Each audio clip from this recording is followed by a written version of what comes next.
জিকির তো বাস্তবে করাই লাগবে, মাস্ট বি। ইয়া আইয়ুহাল্লাযীনা আমানু যিকুরুল্লাহা যিকরান কাসীরা ওয়া সাব্বিহুহু বুকরাতাও ওয়া আসীলা। ওহে যারা ঈমানের দাবি করো, তোমরা আল্লাহর জিকির বেশি পরিমাণে করো।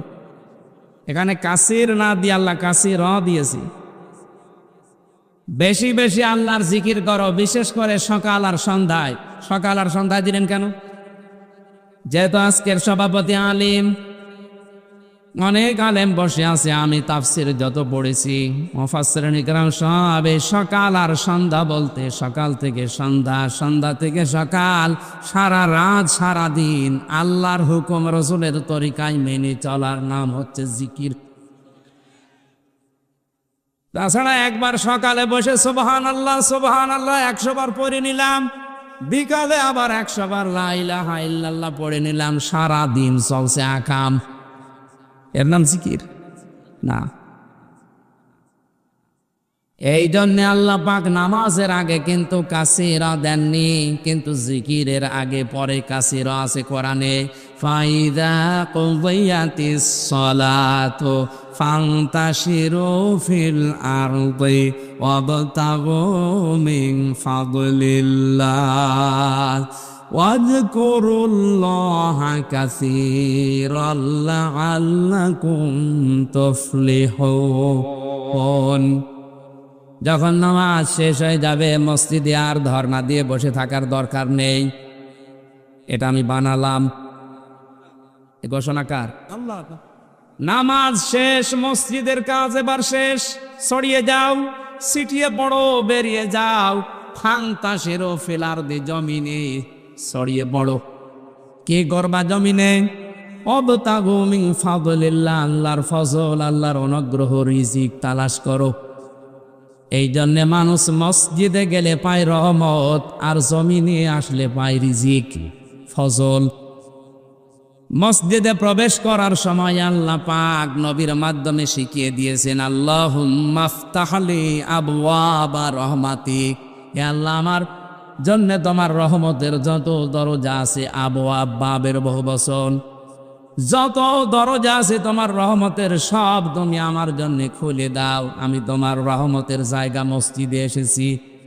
তাহলে রহমতের জায়গা কোনটা? আরো জোরে।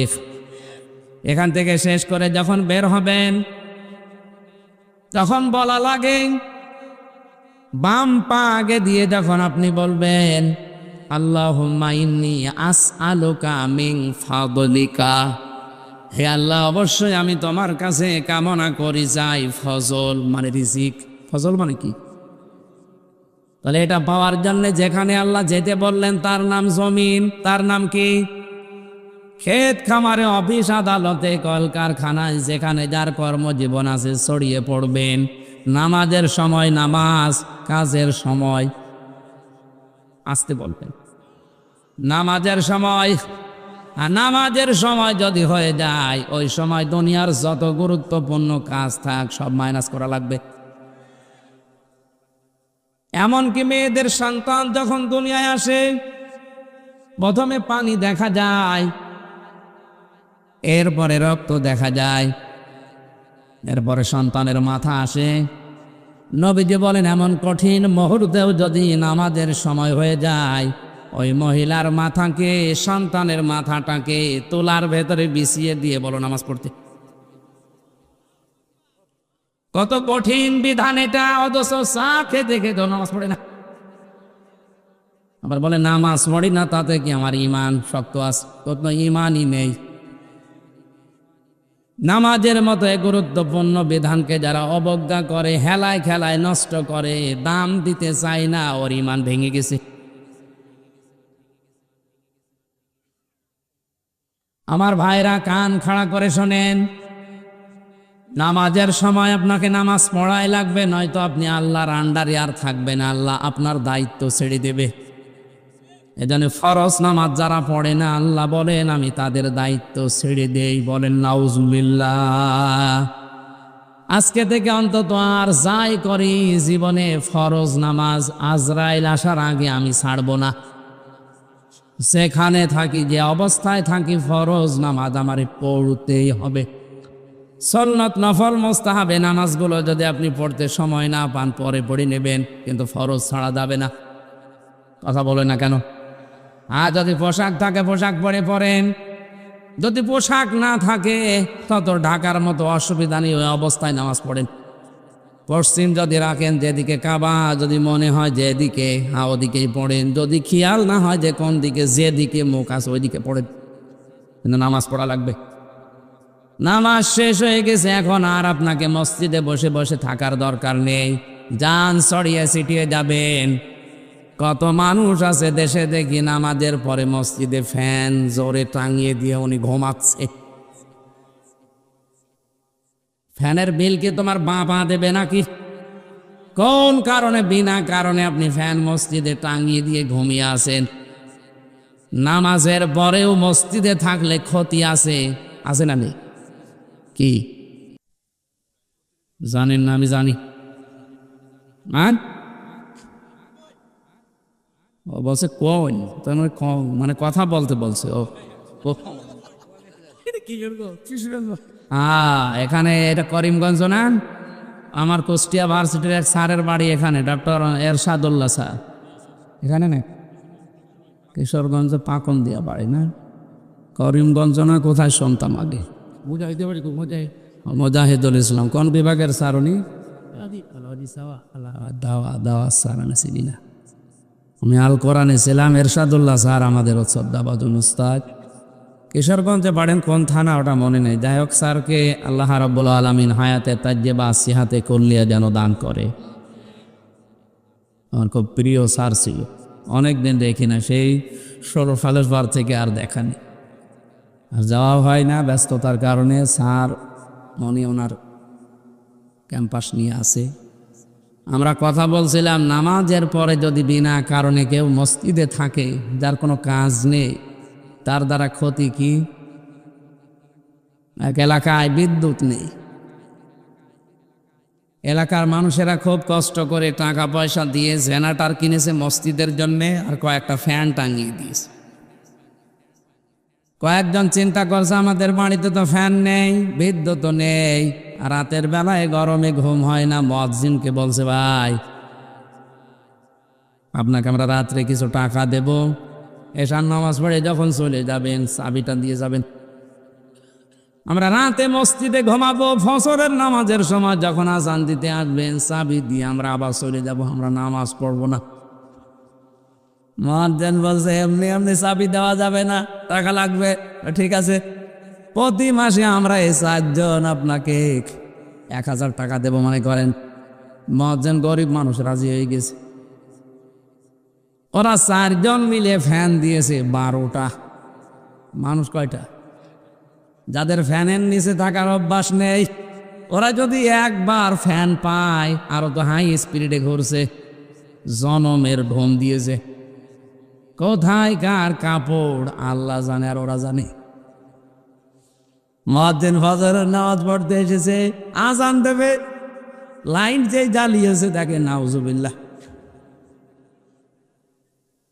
তাড়াতাড়ি করে লাইট বন্ধ করে ওদের মাঝে দাঁড়িয়ে বসে, হারাম। কি হলো? মসজিদে থাকা হারাম।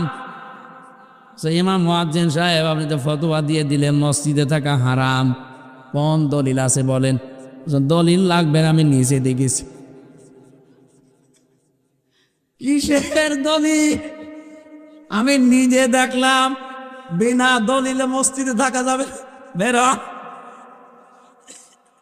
আপনি কোন কারণে নামাজের পরে বসে বসে আছেন, শুয়ে আছেন, আপনার কোনো কাজ নেই? লাকাদ খালাকনাল ইনসানা ফি কাবাদ, অবশ্যই আমি মানুষকে কষ্টের পরে কষ্ট সহ্য করে বানিয়েছি দুনিয়ায়। তাকে কষ্ট করা লাগবে, শ্রম দেওয়া লাগবে, কারণ এই যে ঘাম, সরে শ্রম দিতে গেলে ঘামের মূল্য আল্লাহর কাছে অনেক বেশি। আল কাসিবু হাবিবুল্লাহ, যারা কাজ করে খায়, নবীজি বলেন এরা আল্লাহর বন্ধু। এই জন্য নামাজ শেষ, মসজিদ থেকে আপনি বের হয়ে যাবেন, শব্দের দিকে খেয়াল করে দেখবেন। নামাজের আগে কিন্তু আল্লাহ উযকুরুল্লাহ কাসীরা দেয়নি, কারণ আল্লাহ জানি যে নামাজ পড়তে গেলে মানুষ এমনি আমাকে ডাকবে। কিন্তু কর্মজীবনে যে জমিনে যখন ছড়িয়ে যাবেন, যার যেখানে কর্মজীবন আছে ওই জায়গায় যে যেন মানুষ আল্লাহকে স্মরণ করে, কম না বেশি।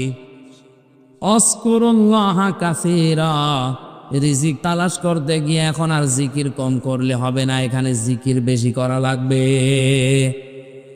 এখানে যে জিকির এইটা কি, ওখানে বসে বসে সুবহানাল্লাহ পড়া? যেখানে যেই বিধান আছে ওই বিধানটা ওখানে ওইভাবে পালন করার নাম তাহলে জিকির। এজন্য সাব্বিহুহু বুকরাতা ওয়া আসীলার ব্যাখ্যায় মুফাসসিরিন ইকরাম লিখেছেন, সকাল থেকে সন্ধ্যা, সন্ধ্যা থেকে সকাল, সারা দিন সারা রাত আল্লাহর বিধান রাসূলের তরিকায় মেনে চলার নাম জিকির। আপনি এই শিক্ষা দিতে পারেন না দরবারে? কোরআনের প্রথম সবক তাহলে আল্লাহ যেটা দিয়েছে তার নাম পড়ো, আপনাকে পড়া লাগবে আগে। আজ অনেক মানুষ ফাতোয়া বের করেছে যে জানার নাম ইসলাম না মানার নাম ইসলাম, এটা শয়তানি। আরে ভাই, আপনি যদি নাই জানেন তে মানবেন কি? এক কথা বলে না কেন? আমরা জানি না, এই জন্যে তো ইসলামের নাম নিয়ে উল্টা পাল্টা জিনিস আমাদেরকে খাওয়িয়ে দেয়। আমরা যদি সত্যি জানতাম যে আসলে এটা ইসলাম কিনা, জীবন চলিয়ে গেলেও আমরা শিরিক করতাম না। এই জন্য কোরআনের প্রথম সবক কি? জানা। বলেন বলেন, পড়তে হবে আপনাকে। যত আল্লাহর ওলিদের জীবন এই বাংলাদেশে যারা ইসলাম নিয়ে এসেছে পড়েছি, তাদের জীবনে এইটাই পেয়েছি, তাদের দরবারে কেউ গেলে আগে কোরআন তুলে দিত। এর সাক্ষী সিলেটের শাহজালাল রহমতুল্লাহ আলাইহ, এখনো কোরআনে কারিম সাক্ষী দিচ্ছে। এক কথা বলে না কেন? অথচ তার দরবারে যে ভণ্ডগুলো এখন বসে আছে, ওখানে গেলে কোরআন পাবেন না, যে কোরআন পড়তে দেবে সেসব সিস্টেম নেই। বড় বড় ধুতি গায়ে দিয়ে, সালা গায়ে দিয়ে বসে আছে, শর্ট গায়ে দিয়ে দেন, কি দেব দেন। এই সমস্ত জায়গায় যাদের ফরজ ঠিক নেই, ওয়াজিব ঠিক নেই, সায়রানা পয়সাও দেবেন না। কুষ্টিয়ার লালনের মাজারে মানুষ যায় আল্লাহর ওলি মনে করি, ওখানে অধিকাংশ মানুষ যেভাবে গাঁজা খায়, ওই জিনিস খেলে মানুষের ব্রেন বিগড়িয়ে যায়, তখন পোশাক আশাক আর ঠিক থাকে না। কথা বলেন না কেন? মস্তিষ্ক বিকৃত হয়ে গেলে মানুষ দিকদারা ঠিক থাকে, তখন মাকে বউ বলে ফেলে। একদিন রাতের বেলা এক মহিলা আমারে কল দিয়ে বলছে, হুজুর বাবাজি, তুমি আমার ছেলের বয়সী, তুমি একটা ফতোয়া দাও তো, তোমার চাচার বউ আমি আছি না তালাক হয়ে গেছি। কি বলে? তোর চাচা লোক ভালো কিন্তু বোতল খায়। লোক ভালো কি খায়? আজকে একটু বেশি খেয়ে ফেলেছে। রাত 12টার পরে দরজায় ধাক্কা দিয়ে মায়ের সাথে লেগে একা একাই পড়ে গেছে। দরজা যখন জোরে ধাক্কা লাগার কারণে গেছে, খুলে বলছে, ও মা আমারে তোল। ও বাবাজি, তোমার চাচা আছে আমারে মা বলে ফেললো, আমি কি আসি আর নাকি তালাক হয়ে গেছে? এ সমস্ত জিনিস খেলে মাথা ঠিক থাকে, আর মাথা যখন ঠিক থাকে না, মাকে যদি বউ বলে ফেলে, বউকে যদি মা বলে ফেলে, এ মানুষের পোশাক আশাক ঠিক থাকবে। লালনের মাজার এরকম রাত 9টার পরে একদিন দেখি এরকম দুধ খাওয়াচ্ছে একজনে, একেবারে হাফ প্যান্ট পর্যন্ত আছে শরীরে, কিচ্ছু নেই, ফরজ তরফ করা। বললাম, ভাই কি করেন? বলছো, হুজুর দুধ খাওয়াচ্ছি। দুধ খাওয়াচ্ছেন আর জায়গা পান না। জায়গা পান না মানে এটা আল্লাহর ওলি। আল্লাহর ওলি কি আছে এর ভেতরে? মাল আছে, মাল যা আছে সব তো দেখা যাচ্ছে। এ মাল তো সবার আছে, আসল মাল দেখাও। এই জন্য আমাদের সাবধান হওয়া দরকার। যেই দরবারে গেলে পড়াশোনা করার কোনো সিস্টেম নেই, যেই দলে গেলে পড়াশোনা করার কোনো সিস্টেম নেই, ওটা সবক না। ওই দল ওই দরবারে মুসলমানের জন্য যাওয়া জায়েজ নেই। আল্লাহর প্রথম ফরজ কি? ইকরা। বলেন বলেন আরো জোরে। প্রথম ফরজ ইকরা। আর আপনি কোথায় যাচ্ছেন? আর 40 বছর মুরিদ হয়ে বসে আছেন, কোরআন শরীফটা পড়তে পারেন না। ওটা কিসের পীর? ওটা তো নিজেই ভণ্ড। থেকে শিক্ষা পেলেন তো, কোরআন যেখানে নেই ওখানে আপনি যাবেন না। যেই দলে কোরআন পড়ার কোনো সিস্টেম নেই ওই দল করাও জায়েজ নেই। আরে হিসাব করে দেখেন বাংলাদেশে কত দল এমনি মাইনাস হয়ে যাবে। এই হাদিসের ব্যাখ্যা এভাবে করলে যাদের দলে কোরআন নেই, যে দরবারে কোরআনের নিয়ম নীতি নেই, ওরা আমারে মাথায় তুলে নাচবে। ওরা বলবে তো আমার দরবারের 12টা বাজাইলো, কি করে এর নামানো যায়, বন্ধ করা যায়? তখন এই পীর সাহেবগুলোর মুরিদরা প্রশাসনকে কান ভাঙায় যে পীরের বিরুদ্ধে। আমি তো পীরের বিরুদ্ধে, আপনি তো পীর না, আপনি ক্ষীর। অধিকাংশ পীর নামে ভণ্ডগুলোর শুধু সোহবার পেট বাদ দিলে কিচ্ছু পাওয়া যায় না। এত বড় বড় পেট হয়, মহিলারা দেখে লজ্জা পায়। আল্লাহ, সন্তান হয় আমাদের আর পেট হয় এর। আখেরি ভরি না, আমি শুধু হাসির জন্য খোরাকি দেইনি, আপনাকে চিন্তা করে এখান থেকে আজকে বাড়ি যাওয়া লাগবে। যেখানে কোরআন নেই ওই দলে আমি আর থাকবো না। আমাকে পড়তে হবে আগে, কারণ কোরআন না পড়লে আমি আমল করব কি করে? আমানা আমিলা বিহি উজিরা, যারা কোরআন দিয়ে আমল করবে আল্লাহ নিজে তাদেরকে পুরস্কার দেবে। আমান হাকামা বিহি আদালা, যারা কোরআন দিয়ে বিচার করে তারা ন্যায় বিচার কায়েম করতে পারে। আজকে যারা দায়িত্বে আছেন সবাইকে আহ্বান জানাবো, ন্যায় বিচার কায়েম করতে চাইলে কোরআনের বিচার লাগবে। এটা যতদিন পর্যন্ত কায়েম না হবে, শুধু মুখে বলে ন্যায় বিচার কায়েম সম্ভব না। আল্লাহর নবীও নিজে জীবদ্দশায় চেষ্টা করেছিলেন হিলফুল ফুজুলের মাধ্যমে।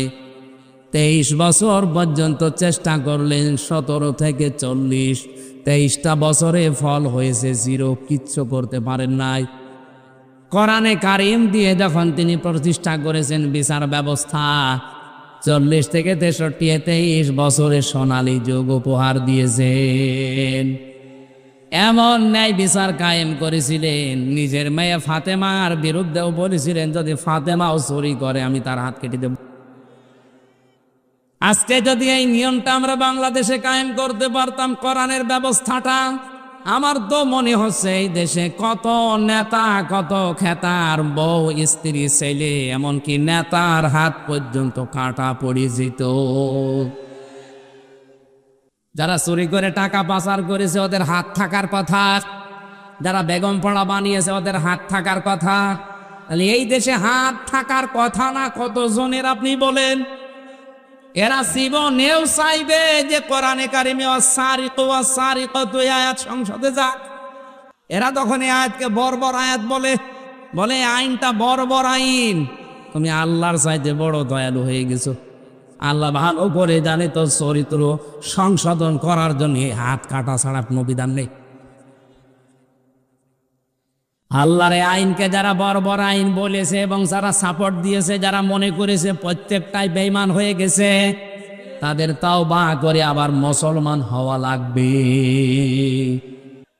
এটা কোরআনের বিচার ব্যবস্থা যতদিন কায়েম না হবে ততদিন পর্যন্ত এই দেশে ন্যায় বিচার প্রতিষ্ঠা হবে না। এটা রাজনৈতিক বক্তব্য না, এটাই কোরআনের এবং হাদিসের বক্তব্য। কোরআনে কারিম আল্লাহ নাসিলি করেছেন এই পৃথিবীতে ন্যায় বিচার করার জন্য, সেটাই যদি কায়েম না হয় তো ন্যায় বিচার আপনি পাবেন কোথায়? খলিফাতুল মুসলিমিন হযরত ওমর তার ছেলে মদ খাওয়ার অপরাধে তাকে দৌড়া মেরে দুনিয়া থেকে বিদায় করে দিয়েছিলেন। এইটাই ন্যায় বিচার। আজ বাংলার সমাজে ধনী মানুষেরা কিছু করলে ছাড় পেয়ে যায়, আর গরিব মানুষরা কিছু করলে বিচার ডবল করে হয়। এটা ছিল বনি ইসরাইলদের স্বভাব। কথা বলেন না কেন? হযরত মুহাম্মদ রাসূলুল্লাহ ঘোষণা দিয়েছেন উম্মতেরা, বনি ইসরাইলের উম্মতের ভেতরে এই চরিত্র ছিল। ওরা ধনীরা কেউ যদি কিছু করত ছেড়ে দিত, আর গরিব মানুষ যদি চুন থেকে পান খসত তার বিচার ডবল করে করত। এই জন্য আল্লাহ তাদেরকে দুনিয়াতে চরম শাস্তি দিয়েছে। সে অবস্থায় এখন কিন্তু চলে এসেছে। আমরা যদি এখনো না পাল্টাই আমাদের দোয়া কবুলও বন্ধ হয়ে যাবে। অমান দাআ ইলাইহি হাদা, নবীজি বলেন কেউ যদি কোরআন দিয়ে মানুষকে ডাকে আল্লাহ নিজে তাকে হেদায়েতের উপরে রাখে। দাঁড়ায় একালির টান আছে। আপনি যদি হেদায়েতের উপরে থাকতে চান কোরআন দিয়ে মানুষকে ডাকতে হবে। আর আজ ডাকছে অনেকে তার বাবার দিকে, অনেকে ডাকছে তার পীর সাহেবের দিকে। ও বলে হেদায়েতের উপরে আছে, ও তো গোমরাহির উপরে আছে। নবীজি বললেন যদি হেদায়েতের উপরে টিকে থাকতে যাও কোরআন দিয়ে মানুষকে ডাক দিবা। ফাকাদু হুদিয়া ইলা সিরাতিম মুস্তাকিম, আর যে ব্যক্তি কোরআনের ডাকে সাড়া দেবে আল্লাহ তাকে হেদায়েতের পথ নসিব করে দেবে। তাহলে আমার দায়িত্ব জীবন বাঁচি রেখে হলেও হেদায়েতের উপরে থাকতে চাইলে কোরআন দিয়ে ডাক দেওয়া। আর আপনি যদি সাড়া দিতে পারেন মহান আল্লাহ আপনাকে সিরাতে মুস্তাকিম নসিব করে দেবেন। এই উদ্দেশ্য নিয়েই তো আজকে আমরা এসেছি নাকি? দরুদ আর সালাম পড়ছি আমাদের নবী মুহাম্মদুর রাসূলুল্লাহ সাল্লাল্লাহু আলাইহি ওয়াসাল্লামের প্রতি। কোরআনে কারিমের সূরা তাওবার 36 নম্বর আয়াতটা আমরা পড়েছি। যেহেতু এটা শাবান মাস, এ মাসের দিকে ইঙ্গিত দিয়ে আমি আয়াতটা পড়লাম। জবান খোলে মাসের কিছু শিক্ষা এই আয়াত থেকে বের হবে, আমরা যেন নিতে পারি। পড়েন আউযু বিল্লাহি মিনাশ শাইতানির রাজিম, বিসমিল্লাহির রহমানির রহিম।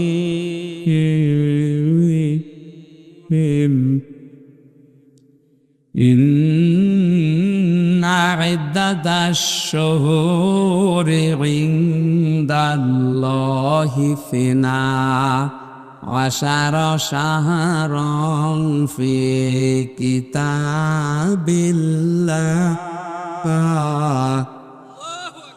ইয়াওমা খালাকাস সামাওয়াতি ওয়াল আরদা মিনহা আরবাআতুন হুরুম। আল্লাহ পাক বলেন আসমান আর জমিন যেদিন আমি তৈরি করি ওই দিন আমার কিতাবে 12টা মাসের নাম আমি লিখে রেখেছিলাম। খুব খেয়াল করে শোনেন, আল্লাহ পাক তার কিতাবের ভেতরে জমিন আসমান যেদিন বানিয়েছেন ওই দিন 12টা মাসের নাম লিখেছেন। কয়টা? ওটা জানুয়ারি, ফেব্রুয়ারি, মার্চ, বৈশাখ, জ্যৈষ্ঠ, আষাঢ়। মিনহা আরবাতুন হুরুম, এর ভেতরে আবার 4টা মাস পবিত্র। তাফসীরে ইবনে কাসির লিখেছেন প্রথম মাসটার নাম হচ্ছে মুহররম, 2 নম্বরে জিলকাদ, জিলহজ, আর 3 নম্বরে পয়েন্টে 3টা মাসের নাম আছে, যে কোনো একটা হবে। কোন কোন তাফসীর কারক লিখেছেন হয় রজব, নাই শাবান, নাই রমজান। আমরা যেহেতু শাবান মাসে আছি আমরা শাবান মাসটা ধরলাম। তাহলে এই যে 4টা মাস এটা পবিত্র, এটা সম্মানিত মাস। ওই জামানার কাফের মুশরিকরা পর্যন্ত এই 4 মাসের সম্মান দিত। খেয়াল করে 1500 বছর আগে আয়াতটা নাযিল হয়। ওই জামানার যারা কাফের, যারা বেদিন, ওই সমস্ত মানুষগুলো এই 4টা মাসের সম্মান দিত।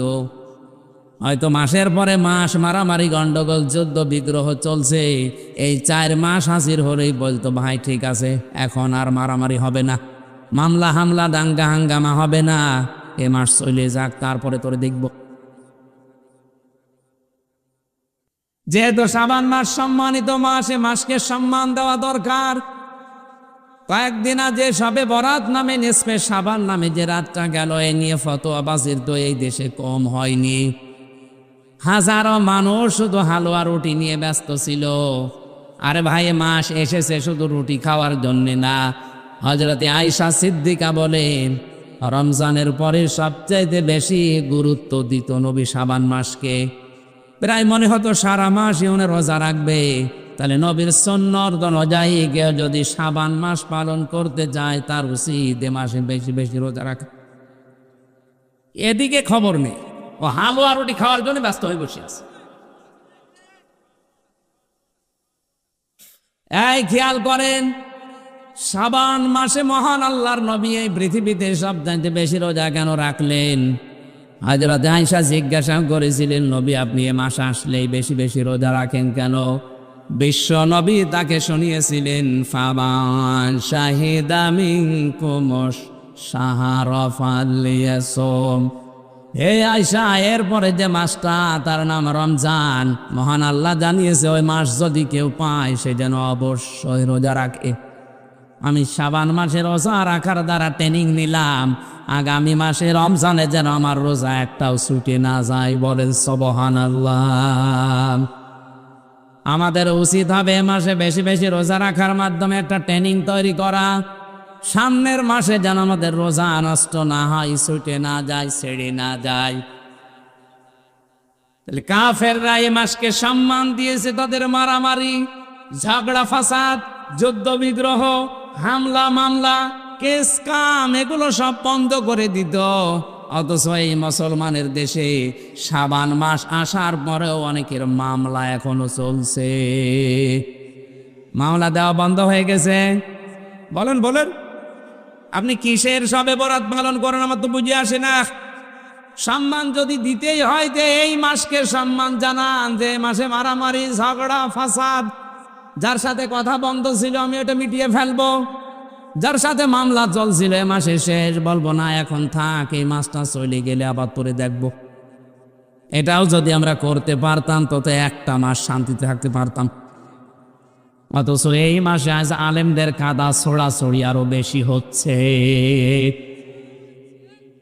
জালেমে জালেমে এদেশে এখন এই শাবান মাসে দস্তি হয়ে গেল বেশি, আর আলেমদের ভেতরে শত্রুতা হয়েছে এই মাসে বেশি। আমরা তো কাফেরদের মতো শাবান মাসকে সম্মান দিতে পারছি না।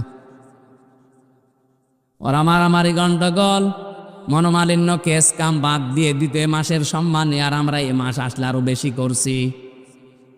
খালি হাদিয়া তোফা নিয়ে শুধু মিলাদ মাহফিল পড়ে, শুধুমাত্র ইয়া নবী সালাম আলাইকা দিয়ে, শুধুমাত্র হালুয়া রুটি খেয়ে মিষ্টি খেয়ে আপনি মহাব্বত দেখিয়ে শেষ করে দিতে পারেন না। আপনার বিবেক কি বলে? বিশ্ব নবী মুহাম্মদুর রাসূলুল্লাহ মাসকে কেমন করে সম্মান দিলেন? আল্লাহর নবী মাস আসলে মানুষের খোঁজ খবর নেওয়া বাড়িয়ে দিতেন। আমাদের উচিত হচ্ছে শাবান মাসকে যদি কেউ সম্মান দিতে চান, যাদের টাকা পড়ে আছে ব্যাংকে, আমি আপনাকে দান করতে বলছি না, টাকাগুলো ভালোভাবে সংরক্ষণ করে তোলেন, কর্মসংস্থান তৈরি করেন। আপনি বাইরের মানুষকে কাজে নিতে যদি ভয় পান, যদি অবিশ্বাস হয়, নিজের চাচাতো ভাই, ফুফাতো ভাই, খালাতো ভাই আছে না, একটা ফ্যাক্টরি তৈরি করে এরকম 50 জন মানুষের কর্মসংস্থান তৈরি করেন, আল্লাহর আরশ আপনার উপরে খুশি হয়ে যাবে। এইসব শাবান মাস পালন নেই। সুতরাং এই শাবান মাসে এখানে যারা বসে আছেন টাকাওয়ালা মানুষ যদি থাকেন সিদ্ধান্ত নেবেন, আর যদি নাও থাকেন এই যে রেকর্ড হচ্ছে কালকে সারা দেশে ছড়িয়ে যাবে।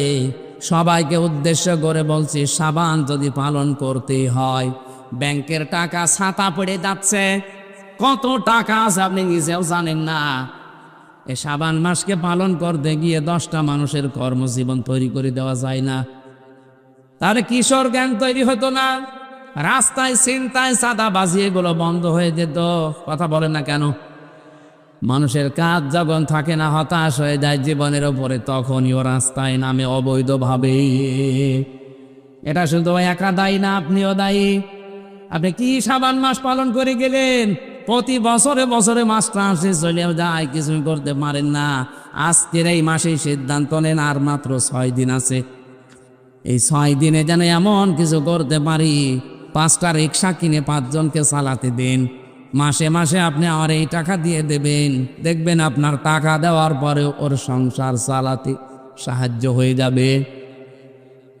ইসলাম আমরা এখান থেকে বুঝি না, আরো রাস্তার টাকা, ব্রিজের টাকা, কালভার্টের টাকা, এতিমের টাকা, গমের টাকা, কাবিখার টাকা মেরে খায়, আর ওইটা দিয়ে মসজিদের টাইলস লাগিয়ে দেয়। কিশোরগঞ্জবাসী একটা মসজিদ বানিয়ে দিলে কয়জন নামাজ পড়বে? না খুব বেশি হলো 5000 মানুষ। আর একটা রাস্তা বানিয়ে দিলে, একটা ব্রিজ বানিয়ে দিলে লক্ষ লক্ষ মানুষ হাঁটবে, চলাফেরা করবে।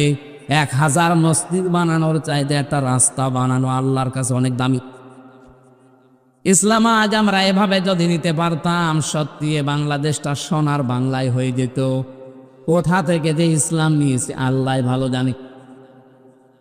কোরআনে কারীম জানাচ্ছে, কুনতুম খায়রা উম্মাতিন উখরিজাত লিন্নাস, ইলা আখিরি আয়াত। সূরা আলে ইমরান 4 নম্বর পারার 3 নম্বর পৃষ্ঠা 3 নম্বর লাইনের 112 নম্বর 13 নম্বর আয়াত, এটা 10 নম্বর আয়াত। আল্লাহ পাক বলেন, তোমরাই শ্রেষ্ঠ জাতি, তোমাদেরকে আমি মানুষের কল্যাণের জন্য বের করেছি। আপনার দ্বারা যদি মানুষের উপকারী না হয়, তে আপনি আর কুকুর সমান। এক কথা বলেন না কেন? আপনার দ্বারা মানুষের যদি উপকারী না হয়, যদি ক্ষতি হতে থাকে, তা আপনি আর সাপ সমান। কিয়ামতে আপনার এই আচরণ থাকবে না। এই যে আকৃতি দেখতে পাচ্ছেন, জীবন ওইটা থাকবে না। এটা আকৃতি আল্লাহ বানিয়ে দেবে সাপের মতো। সাপের কাজ কি বলেন তো? একটা মানুষকে সবল দেয়, লোকটা মরে যায়, সাপের কোনো লাভ হয়? আসতে বলে। এই বাংলাদেশে এখানে অনেক মানুষ এমন বসে আছে, সকালবেলা ওঠার পরে চিন্তা করে কার ক্ষতি করব, কারে ধরিয়ে দেব। এক কথা বলে না, নিজেই ধরিয়ে দেয়, নিজেই আবার থানায় যায়, অফিসারদের সাথে যোগাযোগ করে 50,000 টাকা দিয়ে নিজেই ছাড়ায়। মাঝখান থেকে পরিবারস্থ লোকদের কাছ থেকে টাকাগুলো হাদিয়া হিসাবে নিয়ে নেয়। এটা হয়তো এই জেলায় এখনো শুরু হয়নি, কুষ্টিয়ায় চলছে।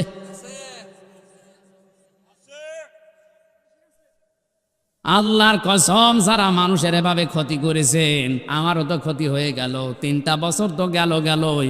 আমার বাবার লক্ষ লক্ষ টাকা বিনা কারণে গেল।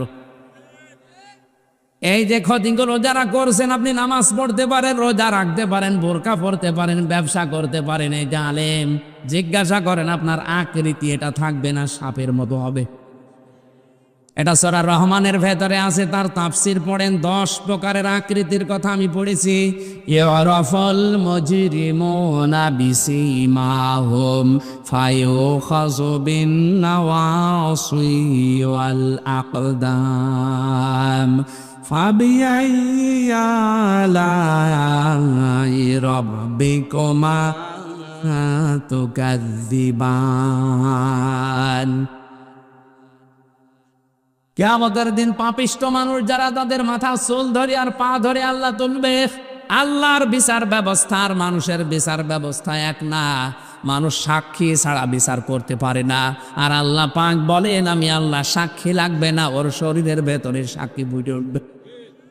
ওর মুখ বন্ধ করে দিলে ওর হাত সাক্ষী দেবে, ওর কান সাক্ষী দেবে, ওর পা সাক্ষী দেবে, ওর শরীরের অঙ্গ প্রত্যঙ্গ গুলো সব সাক্ষী হয়ে যাবে।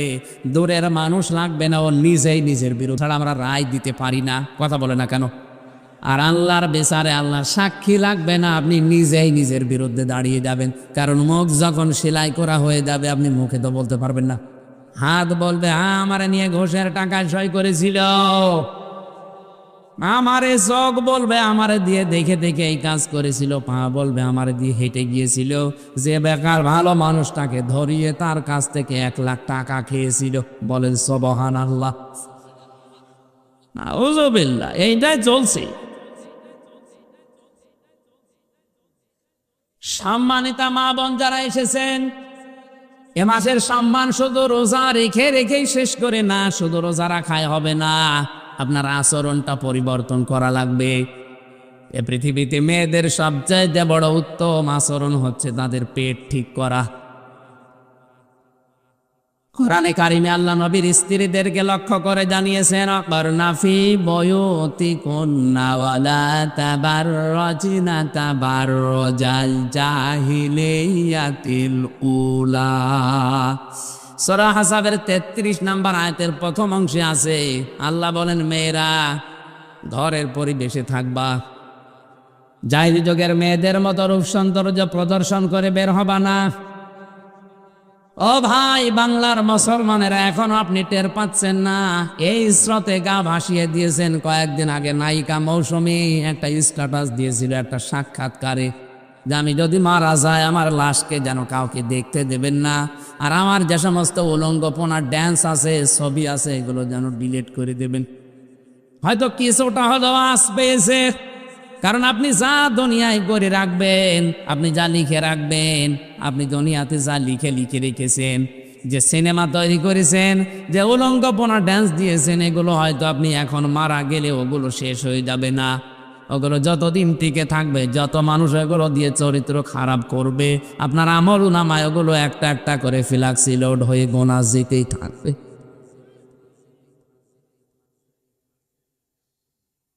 অনেকে বলে হুজুর আমার তো বিকাশ নাম্বার খোলা নেই। খোলা লাগবে না, এমনি চলে যাবে। এ মহিলা হয়তো কোনো আশ পেয়েছে, টাচ পেয়েছে, বিভিন্ন এখন তো ইউটিউবে বিভিন্ন আলেমদের তাফসির পাওয়া যায়, হয়তো ওর মনে একটা লেগেছে। আল্লাহ পাক বলেন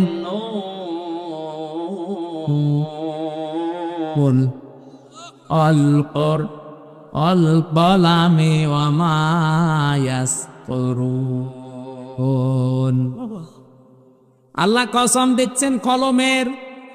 আমি চিন্তা করলাম এত জিনিস থাকতে আল্লাহ কলমের কসম কেন দিল? আমার চিন্তার রেখা শেষ হয়ে গেছে এইভাবে, যে দুনিয়ায় যত ভালো কাজ আর মন্দ কাজ বলেন সব কিছুর মূলে কিন্তু কলম। এক কথা বলেন না কেন? তাসলিমা নাসরিন ইসলামের বিরুদ্ধে লিখেছে কি দিয়ে? আরো জোরে। ডক্টর আহমেদ শরীফ ইসলামের বিরুদ্ধে লিখেছে কি দিয়ে? এখনো পর্যন্ত ব্লগে নবীর স্ত্রীদের, নবীর চরিত্র নিয়ে উল্টা পাল্টা লেখে কি দিয়ে? ফাঁসির রায় লেখে কি দিয়ে? জমি জায়গা জাল দলিল করি নাই কি দিয়ে? পৃথিবীর সব কিছু ভালো হোক মন্দ হোক দেখবেন কলমের মূলে আছে। এই জন্য আল্লাহ বলেন কলমের কসম, এবং কলম দিয়ে লেখকরা যা লেখে ওই লিখিত জিনিসেরও কসম। হয়তো আপনি 10 বছর পরে আর থাকবেন না, কিন্তু আপনার লিখে যাওয়া এই উপন্যাসটা থাকবে। এই কথা বলে না কেন? পবিত্র প্রেম নামে একটা সিনেমা বানিয়েছে একজনের উপন্যাস দেখে দেখে। আমি পড়েছিলাম উপন্যাসটা, নায়িকা ছিল মনে হয় মাহিয়া মাহি। মনে করছেন হুজুর কিচ্ছু জানে না, না? হ্যাঁ,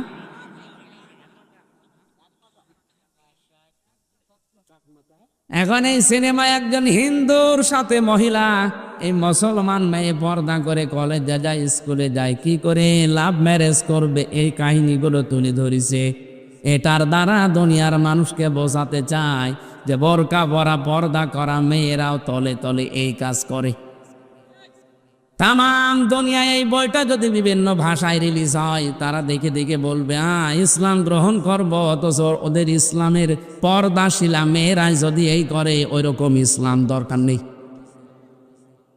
কোথায় নিয়ে যাচ্ছে আপনি টের পাচ্ছেন? ওই লোকটা যে লিখেছিল, আমি নাম নিলাম না, মারা গেছে, কিন্তু তার লিখিত এই বইটাই, উপন্যাসটা নিয়ে আজ সিনেমা হয়ে যত মানুষ ইসলামের প্রতি খারাপ ধারণা করবে, ওর কবরের ওপরে যতই ফুল দেওয়া হোক, নিচে আল্লাহ আগুন লাগিয়ে দেবে। এজন্য সাংবাদিক যারা, ইউটিউবার যারা, এমন কিছু প্রচার করবেন না, লিখে দেবেন না, এমন কিছু তৈরি করে রাখবেন না যেটা আপনি মরণের পরও স্থায়ী থেকে যায়। এমন কিছু ফেসবুকে আপলোড করা যাবে না। আপনি এমন একটা উলঙ্গ বই, সিনেমা দিয়ে দিয়েছেন, গান, আপনি হয়তো মারা গেলেন এখনই, কিন্তু এটা যত মানুষ লাইক দেবে, কমেন্ট করবে, শেয়ার লাগাবে, আপনি মারা যাওয়ার পরে কোটি কোটি মানুষ যদি এটা দেখে, আপনি পেতেই থাকবেন। জেনার গোনা আপনার আমলনামায় আসবে। এটা ভয়ঙ্কর কাজ। এটা আমাদের এই মুহূর্তে সাবধান হওয়া লাগবে। মেয়েরা ঘরের পরিবেশে থাকো, বাইরে যেতে হলে জাহিলি যুগের মেয়েদের মতো পেট পিট বের করে যেও না। এমন এমন ব্লাউজ বানিয়েছে মনে হচ্ছে ফুটবল খেলার মাঠ। এই পাশ থেকে একটা ফিতা, ওই পাশ থেকে আর একটা ফিতা, মাঝখানে গেরো দিয়েছে, ওটা ফুটবল খেলার সেন্টার। যুবকরা ওই জায়গায় গোল বসাবে। এখন যদি বলেন হুজুর আমরা দেখি বিভিন্ন কায়দায়, আপনি দেখেন কোন কায়দায়? কুষ্টিয়ার বড় বাজার থেকে যদি রিকশায় ওঠেন, সামনের দিকে তাকিয়ে দেখবেন বিশাল মাঠ। তো কোন দিকে তাকাবো? এমন পোশাক বানিয়েছে, বুকের উপরে কোনো ওড়না নেই, যুবতী মেয়ে, লিখে রেখেছে এক বুক সালা। নাউজুবিল্লাহ মিন যালিক। মাথায় কোনো কাপড় দেয় না। যেই মহিলার চুল খোলা থাকবে, যত মানুষের চুল দেখবে, নবীজি বলেন প্রতিটি চুল কিয়ামতে কামড় দেবে সাপ হয়ে। সম্মানিত মা বোনেরা, এই শাবান মাসকে সম্মান দেওয়া শেখেন, পর্দার ভেতরে আসেন। আপনার পেটে যে আল্লাহ ভালো সন্তান দেবে, এ শাবান মাসে এমনিতেই দেবে না, এটা ভালো হওয়ার জন্য মা হওয়া লাগবে আব্দুল কাদের জেলানির মতো মা। আব্দুল কাদের জেলানি যে মায়ের পেটে এসেছিলেন, বাসর রাতে তার বাবা দৌড় দিয়েছে বাসর ঘর থেকে। স্ত্রী ডাক দিয়ে বলে, স্বামী আমার দৌড় দেবেন না, আমার বাবা আমার সম্পর্কে যা যা বলেছে একটু শোনেন, আমি ব্যাখ্যা করছি। আমার বাবা হয়তো আপনাকে বলেছিল যে আমি অন্ধ। এ কথার অর্থ হচ্ছে, যুবতী হওয়ার পর থেকে এই চোখ দিয়ে এমন কোনো হারাম জিনিস আমি দেখি নাই, এই জন্যে বাবা বলেছে আমি অন্ধ। আমার মনে হয় এরকম মেয়ে এখন মানুষের ঘরে ঘরে। 5 বছর থেকে চরিত্র হারিয়ে ফেলছে। আমার বাবা বলেছে আমি ন্যাংড়া। যুবতী হওয়ার পর থেকে এই পা দিয়ে কোনো পরপুরুষের কাছে আমি কোনো কাজের জন্য যাইনি, এই জন্যের উপকর্থে আমার বাবা আমাকে ন্যাংড়া বলেছে, আমারে কালা বলেছে, কারণ আমি এই বয়স পর্যন্ত কোনো গীবত শুনিও নাই, এ জবান দিয়ে আমি করিও নাই, এই জন্যে বোবা বলেছে, বধির বলেছে। আপনার কোনো অসুবিধা নেই, আমি আপনার স্ত্রী। সম্মানিত মা বোনেরা, আমি আশা করছি আমি আপনাদেরকে অনেক ভালোবাসি। আল্লাহর কসম, মিজানুর রহমান আজহারি এখন দেশে নেই, উনি আপনাদেরকে অনেক ভালোবাসতো আমি জানি। ওনার তুলনায় পরিবর্তে এখন যেহেতু আমি আছি, কসম করে বলছে আপনাদের প্রতি কোনো রাগ নেই, বিদ্বেষ নেই, আপনাদের আমি ভালোবাসি। তো ভালোবাসার কাজ করা লাগবে। পর্দার ভেতরে চলে আসেন, এটা আপনার রক্ষা কবচ। আমার মনে হয় কোনো মহিলা যদি পর্দার ভেতরে এসে রাস্তায় চলাফেরা করেও মনে হয় যে 2 জন বডিগার্ডের সাথে আছে। আর যদি বেপর্দা হয়ে চলে, বডিগার্ড না, শয়তান আরো জাল হিসাবে ব্যবহার করে। নিজে তো অপরাধ করছেন, আরো সমাজকে অপরাধী বানাচ্ছেন। আপনি নিজে জাহান্নামে গেলেও তো হতো। একজন বেপর্দা মহিলা যদি জাহান্নামে যায়, নবীজি বলেন 4 জন পুরুষ মানুষ সাথে নিয়ে যাবে।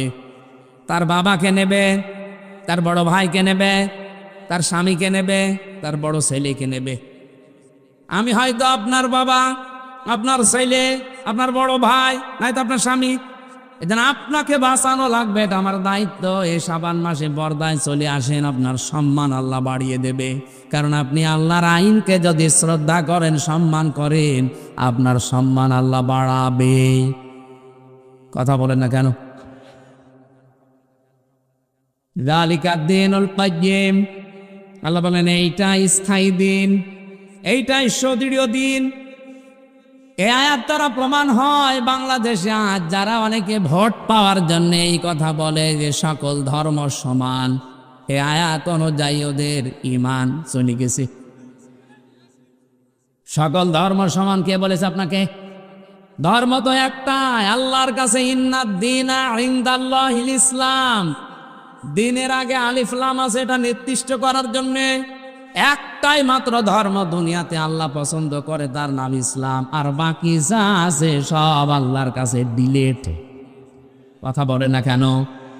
আর কিছু না পাই জীবনে, ইসলাম যেহেতু পেয়েছি, এইটাই আমাদের জীবনের গনিমত। খুশি হয়ে বলেন আলহামদুলিল্লাহ। ফালা তাযলিমু ফীহিন্না আনফুসাকুম। সাবধান, এই সমস্ত মাসে গুনার কাজ করে এ মাসকে অসম্মান দিয়ে নিজের ওপর জুলুম করো না। কারণ আল্লাহ পাক যে 77 প্রকার মানুষকে ঘৃণা করেন, তার পয়লা নাম্বারে তারা দুনিয়ায় যারা জুলুম করে। আজ জুলুম দেশে আছে না নেই? ফালা তাজলিমু ফীহিন্না আনফুসাকুম, নিজেদের উপরে জুলুম করো না। এই মাসকে অসম্মান করার দ্বারা, আল্লাহর দিনকে ছোট করার দ্বারা ফিরে আসেন আপনারা। আল্লাহর দিন ভেবে কোথায় যাচ্ছেন? ফাইনা তাযহাবুনা ইন হুয়া ইল্লা যিকরুল লিল আলামিন। কোথায় ভেগে যান, কোথায় চলে যাচ্ছেন? এ কোরআন আল্লাহর পক্ষ থেকে বিশ্ববাসীর জন্য উপদেশ। আল্লাহর উপদেশ যদি কাউকে পরিবর্তন করতে না পারে, বিশ্বাস করে নেবেন ওর কপালে আর হেদায়েত নেই। কোরআন শরীফ এসেছে হেদায়েত দেওয়ার জন্যে। এই জন্য আমরা যেন জুলুম করে না ফেলে আমার নফসের ওপরে। মন যেটা চায় সেইটা করা নফসের ওপরে জুলুম। এই কথা বলেন না কেন? মন চাচ্ছে বিড়ি খেতে, মন চাচ্ছে মদ খেতে, খেলাম, এটা নফসের ওপরে জুলুম। মন চাচ্ছে বেপরদা চলতে, চললাম, এটা নফসের ওপরে জুলুম। পরিবারেও জুলুম আছে না নেই? স্ত্রীর হক গুলো যদি কেউ আদায় না করে, ওটা স্ত্রীর উপরে জুলুম। আল্লাহর নবী জানিয়েছেন স্ত্রীর যে 4টা হক আছে, 1 নম্বরে স্ত্রীর প্রশংসা করতে হবে, এটা তার হক। যেভাবে হোক, যে কায়দায় হোক, স্ত্রীর প্রশংসা করা এটা তার কি? এখানে কত স্বামী বসে আছে, আজ স্ত্রীগুলো পরকীয়া প্রেম করছে, এমনিতে না। আমি জেলখানায় দেখেছি 100 জনের 70টা মানুষ প্রায় এ শুধু পারিবারিক গন্ডগোলের কারণে জেলে। হয় বউ মেরে ফেলেছে, নাই আদমারা করে ফেলেছে, নাই সবাই করিস, যে কোনো কায়দায়। এই জন্য টুকে টুকে রেখেছিলাম জেলে। বাইরে এসে আমি 2টা বইও লিখেছি, পারিবারিক জীবনে দাম্পত্য কলহ এবং তার সমাধান কি, ওটা দেখে দেখে লিখেছি ওদেরকে। এখানে হয়তো পাওয়া যাচ্ছে, যদি পাওয়া যায় তো বা গাড়িতে আসে, নিয়ে যে স্ত্রীকে পড়াবেন, মঞ্চে আসে। আমার শিক্ষার বিষয় এখানে, যে সমস্ত স্ত্রীর প্রশংসা করতে চান না, আপনি কি বিশ্ব নবীর উপরে দামি স্বামী হয়ে পড়েছেন? নবীজি মুহাম্মদ রাসূলুল্লাহ জীবনেও কোনোদিন স্ত্রীর খাবারের ভুল ধরেননি, অথচ তার স্ত্রী মাত্র 6 বছর বয়স। কয় বছর? হযরতে আয়েশা 9 বছর বয়সে নবীজির সংসারে গেছে। 9 বছরের একটা মেয়ে কি বোঝে? আমার মেয়ের বয়স এখন 9 বছর, তাহলে মাওয়ার বয়সে একটা মেয়ে, আমার মেয়ে মাওয়া, এই বয়সে একটা মেয়ে কি বোঝে সে 9 বছরে? অথচ জীবনেও তার রান্না করা খাবার খেয়েও কোনোদিন নবীজি বদনাম করেননি। আরে রে 5 স্টারের হোটেলের মতো রান্না করে দেয়, ও আহাম্মকের পরেও বউ ধরে মারে, নুন কম হয়েছে এই জন্য। একদিন রান্না করে দেখো তো দেখি। মেয়েদের কাজের অনেকে দাম দিতে চায় না। মেয়েদের রান্নার প্রশংসা করা লাগবে 1 নম্বরে, 2 নম্বরে তাদের কাজে কর্মে যেটা আছে পারিবারিক জীবনে, এই কাজের সম্মান দেওয়া লাগবে। আজ হাজার হাজার পরিবারে আমরা দেখতে পাই মেয়েদের কাজের কোনো মূল্য নেই, অথচ ওরা বিনা টাকায়, বিনা পয়সায় অনেকগুলো কাজ করে। ধোপানি, চাকরানি, এই কথা বলছে লেখা। আপনার কাপড় ধুয়ে দেয় ধোপানি, রান্না করে দেয় রাঁধুনি, ঘর দুয়ার মুছে দেয় চাকরানি, যত রকমের কাজ আছে আপনাই ওখানে দিয়ে করাচ্ছেন। অথচ কোরআন জানিয়েছে মেয়েটি স্ত্রী হিসাবে আসবে আপনার কাছে রাজরানী হয়ে। ও যদি কোনো কাজ করতে না চায় তার গুনাহ হবে না। এমনকি আপনার সন্তানকে যদি সে দুধ পান না করায় তারপরও তার কোনো গুনাহ নেই। আমি আলেমকে জিজ্ঞাসা করছি, আল ওয়ালিদাতু ইরদি'না আওলাদাহুন্না হাওলাইনি কামিলাইনি লিমান আরাদা আইয়ুতিম্মার রাদা। এখানে মোজারে দেওয়া, এখানে মোজারে শব্দ দেওয়া, পুরুষের শব্দ, কোনো স্ত্রীবাচক শব্দ এখানে নেই। সন্তানের দুধ খাওয়ানোর দায়িত্ব মার না বাবার? বাবার। কার? মারা তো দয়া করে আপনার উপরে ইহসান করে দুধটা পান করিয়ে দিচ্ছে, এর বিনিময়ে আমরা আজ পর্যন্ত কোনো মাকে টাকাও দেই না। এই কথা বলে না কেন? এটা যে মনে হয় মাইকে ওয়াজ করা ঠিক হচ্ছে না,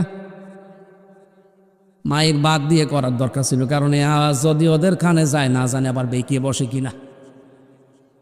বলবে ঠিক আছে, কোরআনে যেহেতু আছে আমরা আর বিনা টাকায় ফিরি ফিরি দুধ খাওয়াবো না, দুধ খাওয়াতে হলে আমাদেরকে 2 বছরে 50,000 টাকা দেওয়া লাগবে। এবার আপনি মরেন, আপনার সাওয়াল নিয়ে মেয়ে নিয়ে আপনি মরেন। মেয়েদের পরিবারস্থ লোকদের যে কাজ আপনি হিসাব করে কোলাতে পারবেন না। আমার দাদা বেঁচে ছিল যখন একটা গল্প বলতো, এক লোক ওরকম খালি গরম দেয়, স্ত্রীর কাজের কোনো দাম দেয় না। ওর স্ত্রী একদম বলেই ফেলেছে, কি গো তুমি কোনো কাজে মন পায় না তোমার, ঠিক আছে তোমার কাজ আমারে দাও, আমার কাজ তুমি করো। ও বলছে তোমার আবার এই কাজ হইল নাকি? ঠিক আছে আজকে যা আছে পরিবারে সব কাজ তুমি করবা, তোমার কাজ তো শুধু গরু চড়ানো, আমি ওইটা আজকে করছি। পুরুষের পোশাক পরে গেছে মাঠে গরু চড়িয়ে, সারাদিন পরিশ্রম করে করে আসতেছে। এ ভাত রান্না করার জন্য চাউল দরকার, যে দেখে চাউল ঝাড়া নেই, ওই খুদ বা গুঁড়া সহ আছে, ওটা এখন ঝাড়তে হবে পরিষ্কার করার জন্যে। কোলা নিয়ে এসেছে, যে কোলা নাকি বলে, কোলা নিয়ে এসেছে চাউল ঝাড়বে। কিন্তু চাউল ঝাড়তে হলে তো নিজে একটা আওয়াজ দেওয়া লাগে হাত দিয়ে, তাছাড়া ঝাড়া হয় না। ও চিন্তা করছে আমার বউ তো চাউল ঝাড়ে কিন্তু টক টক করে একটা আওয়াজ হয়, সে কাটি কই, কাটি খুঁজতে পারছে না। ভাত রান্না না করে বসে আছে। ও মহিলা ছাগল গরু চড়িয়ে বলছে, কই কি করেছো? বলছে তোমার মতো বজ্জাত মহিলার সাথে সংসার করায় কঠিন। কোলার নিচে চাউল ছাড়তে গেলে যে টক টক করে আওয়াজ হয়, সে কাটি কই। বলো ও তুমি কাটি খুঁজতেছ, আর আমার কাজের কোনো দাম দাও না, এবার আমার কাছে দাও, দেখো টক টক করে আওয়াজ কি করে হয়। একদিন আপনি পারবেন না। এই জন্য স্ত্রীর উপর আমরা যেন জুলুম করে জালেম হয়ে না যায়। আল্লাহ কিন্তু ঘৃণা করে সবচাইতে বেশি জালেমকে, আর আল্লাহর মামলাও হবে জালেমের বিরুদ্ধে। স্ত্রীর খাবারের প্রশংসা করা লাগবে, স্ত্রীর কাজের প্রশংসা করা লাগবে। আল্লাহ চান না কোনো সংসার ভেঙে যাক। ছোটখাটো কোনো বিষয় যদি মনোমালিন্য হয়েও থাকে, খুব বেশি দিন গড়াবেন না, তাড়াতাড়ি করে মিল করা লাগবে। স্ত্রীর সাথে যদি এভাবে থাকতেই থাকে গন্ডগোল লেগে, আমার যতটুকু ধারণা 3 দিন পার হয়ে গেলে শয়তান আর বসে থাকে না, ও 2 জনকে ফসলায় আর কি হবে। চলে যা, 10 জনে তোর সাবেক আছে, কথা বলে না কেন? 2 জনকে যেহেতু শয়তান ফসলাচ্ছে, শেষ পর্যন্ত সোনার সংসারটা ভেঙে যায়, মাঝখান থেকে সন্তানগুলো জাহান্নামে পড়ে। 2-3 সন্তান, 4 সন্তানের মা রেখে বাবা আর জায়গায় বিয়ে করছে, মা চলে যাচ্ছে আর এক জায়গায়। এদের দিকে একটু তাকালেন না? এর বাবা তো হয়তো আর একটা সংসার করবে, কিন্তু এই বাচ্চাগুলো শেষে সাগরে পড়া ছাড়া উপায় থাকে না। আল্লাহ আমাদেরকে এই জায়গায় যেন শয়তান ধোঁকা দিতে না পারে, বলেন আমিন। নবীজি বলেন স্ত্রীর সাথে মাঝে মাঝেই নিজে আনন্দ করবা। এমনকি স্ত্রী ব্যবহারের পরে কোনো মানুষ যদি গোসল করে, যতগুলো ফোঁটা ফোঁটা পানি মাথা থেকে পড়বে অতগুলো নেকি হবে। সাহাবীরা বললেন হুজুর এই কাজে নেকি হয়? আল্লাহর নবী বলেন এই কাজটা যদি তুমি অন্যের স্ত্রীর সাথে করতে কি হইতো? বলে গুনাহ হইতো। তো সেই গুনার কাজ না করে জায়েজ জায়গায় যদি এ কাজ করো, তো তোমার সওয়াব হবে না কেন? অবশ্যই তোমার সওয়াব হবে। কোন স্বামী যদি স্ত্রীর হাত চেপে ধরে, আর স্ত্রী যদি হাসি মুখে হাতটা, 2 জনে চেপে ধরার ভেতরে যতগুলো গুনাহ ছিল দিনের ভেতরে সগীরা গুনাহ আল্লাহ ঝরিয়ে দেয়।